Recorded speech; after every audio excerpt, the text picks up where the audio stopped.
एक बार थे 3 दोस्त माधुरी, नव्या और गीता जो बैठकर बातें कर रहे थे। अचानक से वहाँ पर एक कंगन बेचने वाला आया। कंगन, रंग बिरंगे कंगन। सब खुश हो गए और कंगन वाले के पास चल उठे। पर माधुरी उदास थी क्योंकि उसके पास कंगन खरीदने के पैसे नहीं थे। नव्या और गीता ने देखा कि माधुरी निराश थी तो उसके पास मुड़कर वापस गए और पूछा कि क्या हुआ। नव्या, मेरे पास कंगन के लिए पैसे नहीं है। कोई नई बात है क्या? तुम तो हमेशा यही कहती हो।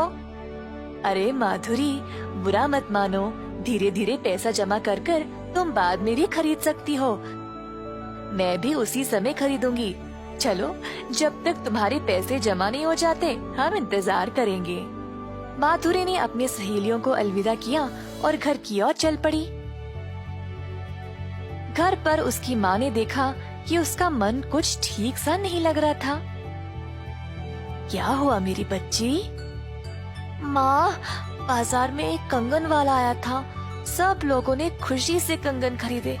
अगर हमारे पास काफी पैसे होते तो आप भी मेरे लिए खरीदते ना। हाय मेरी बच्ची, चिंता मत करो।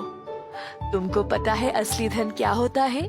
एक दयालु दिल और दूसरों की मदद करना, और इससे हम कुछ भी पा सकते हैं। ठीक है बेटा।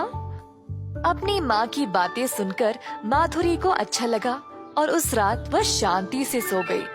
एक दिन माधुरी और उसकी सहेलियाँ बातें कर रहे थे जब उन्होंने एक गधे को भारी लकड़ी उठा ले जाते हुए देखा।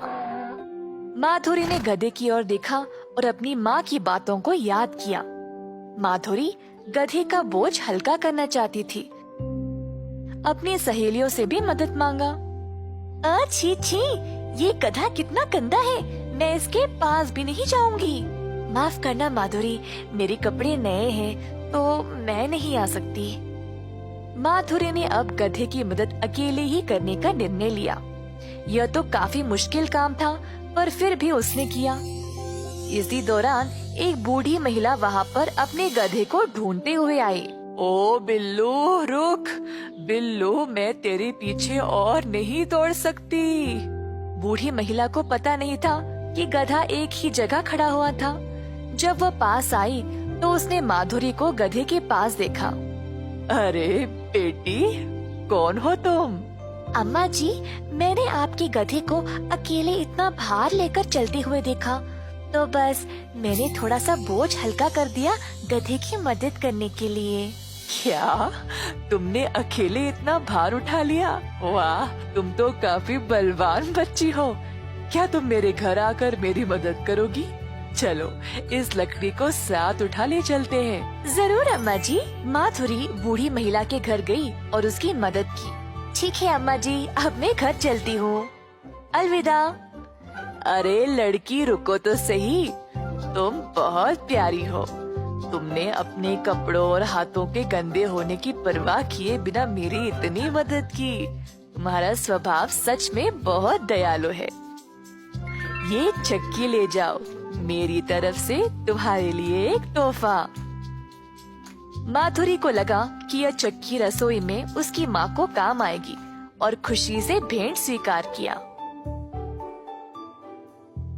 प्यारी बच्ची, यह कोई साधारण चक्की नहीं है, ये जादुई चक्की है। इस चक्की से तुम कोई भी खाने की चीज पा सकते हो और केवल तुम ही इसको रुको रुको कहकर रोक सकती हो। की बातें सुनी और वहाँ से चली गई। घर जाकर अपनी माँ को सब कुछ बताया। माधुरी की माँ उत्सुक थी चक्की के जादू को देखने के लिए। गिरक कर बोली, ओ जादुई चक्की, हमें खाने के लिए चावल दे दो। ऐसा बोलते ही चक्की चलने लगी और उसमें से चावल के दाने निकलने लगे। दोनों माधुरी और उसकी माँ यह नजारा देखकर आश्चर्यचकित रह गए। चक्की चलती गई और सारा कमरा चावल से भर गया। माधुरी की माँ को अब फिक्र होने लगी। अरे माधुरी, हाय, अब हम इसको रोकेंगे कैसे? जी माँ, मुझे पता है इसको कैसे रोकना है। ओ जादुई चक्की, तूने काम किया सही, बस रुक जा अभी। ऐसा बोलते ही चक्की रुक गई। अरे बेटी, अब हम इतना चावल का क्या करेंगे? अरे हाँ, हम इसको बाजार में बेचकर पैसे कमाएंगे। तो दोनों गए बाजार और चावल को बेचकर अच्छा पैसा कमाया। कई दिनों तक उन्होंने चावल, अनाज, गेहूं सब बेचकर खूब धन कमाया। माधुरी की माँ ने माधुरी के लिए वो सारी चीजें लाई जो उसको चाहिए था।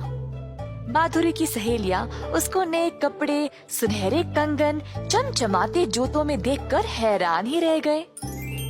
इस कहानी से हम ये सीखते हैं कि जब हम दूसरों की मदद दिल से करेंगे तो उसका इनाम कई गुण ज्यादा होकर वापस हमारे पास ही आता है।